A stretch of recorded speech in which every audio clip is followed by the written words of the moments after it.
ঘরে দিল কে অল্প চাওয়াতেই পড়ে গেল কিছু গল্প হাওয়াতেই অকারণে আমি অল্প আঘাতে বুঝছি অভিমানী কাঁচা মিঠে আলো নামতে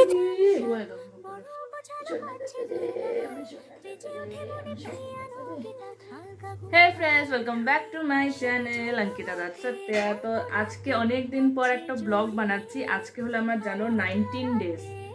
বাবা তাকে মাত্র ঘুম পাড়িয়ে দিয়ে আসলাম কিন্তু সে উঠে পড়ছে। এই দেখো তার দোলনার মধ্যে তাকে ঘুম পাড়িয়ে দিয়ে আসলাম কিন্তু সে উঠে পড়ছে।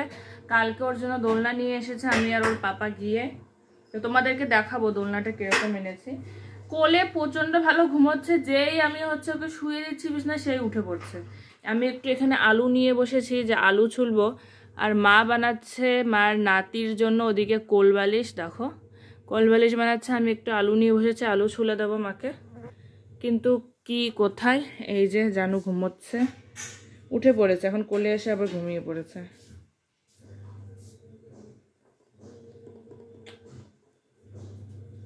আজ অনেক দিন পর একটা ব্লগ বানালাম আর ভাবলাম যে তোমাদের সাথেও শেয়ার করি। অবশ্যই এটা আমার জানু হওয়ার পরে সেইভাবে তো আমি ব্লগটা কন্টিনিউ করতে পারছি না, কিন্তু আস্তে আস্তে চেষ্টা করছি, দেখি কতটুকু করা যায়। আর আমার জানু শোনা এদিকে ঘুম। দেখো আমার জানুর না চামড়া উঠছে, এই দেখো হাতেরও আর ফেসেরও মনে হয় নতুন জন্য, মানে নতুন চামড়ার জন্য উঠে যাচ্ছে। এগুলো চামড়া উঠে মনে হয় আরও নতুন চামড়া উঠবে।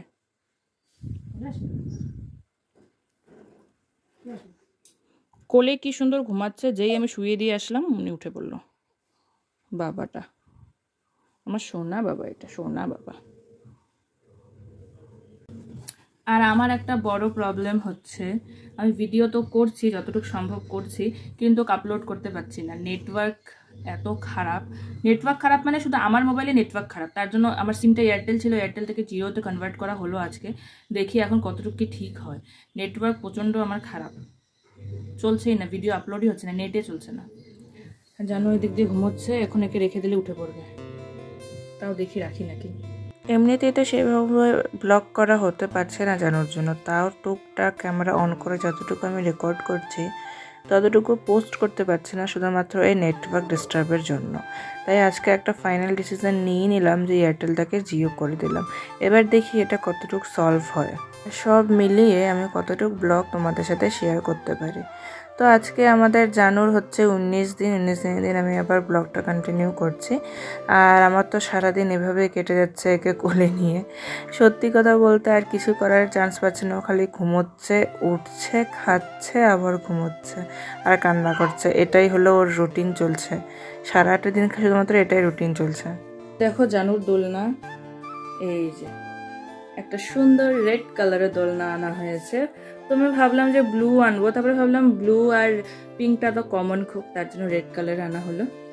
এখানে বিছানা করা হয়েছে জানুর জন্য, শুয়ে দিয়েছি, উঠে পড়েছে, এখন শোয়াবো হচ্ছে বিছানায়। তো আমি এবার আসলাম জানুকে ঘুম পাড়াতে। আসলে আমি জানুকে ঘুম পাড়ানো খুবই সহজ, ওকে কোলে নিয়ে এদিক ওদিক ঘুরলে, নানা রকম গল্প করলে সে সুন্দর ঘুমিয়ে পড়ে। কিন্তু কোলে ঘুম পাড়ানোর সাথে সাথে যখন বিছানার মধ্যে আমি রাখতে আসি তখনই সে উঠে পড়ে।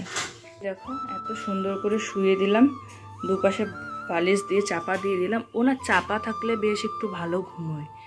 দু সেটে বালিশ দিয়ে চাপা দিয়ে দিলাম, ঘুম পাড়িয়ে দিলাম, আর মশারিটা দিয়ে দেবো এখন।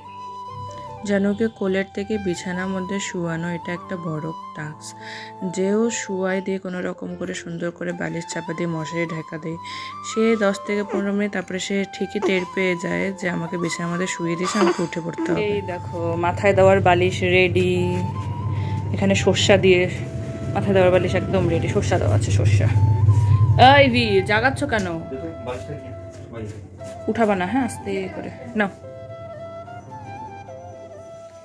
ওর পাপা আসলো, এসে আমার বাচ্চাটাকে উঠিয়ে দিচ্ছে। যদি ওঠে তাহলে তখন তুমি নেবে, আমি অনেক কষ্টে ওকে ঘুম পাড়িয়েছি। পরে দেবনি, থাক। কত প্যার, কত প্যার, প্যার করতে করতে আমার পাপাটাকে উঠে যাবে রে। হিন্দুরের বাচ্চা বলে।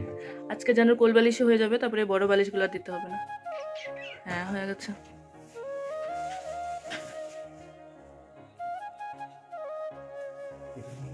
হ্যাঁ মশারিটা দিয়ে দাও, তাহলে মশা কামড়তে দাও।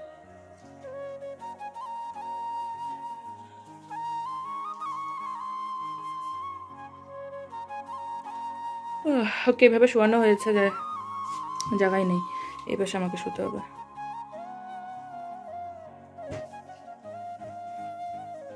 দোলনাতে শুয়ে দিয়েছিলাম, উঠে পড়ছে। দোলনাটা হেলে না মনে হয় ভয় পেয়ে যায়।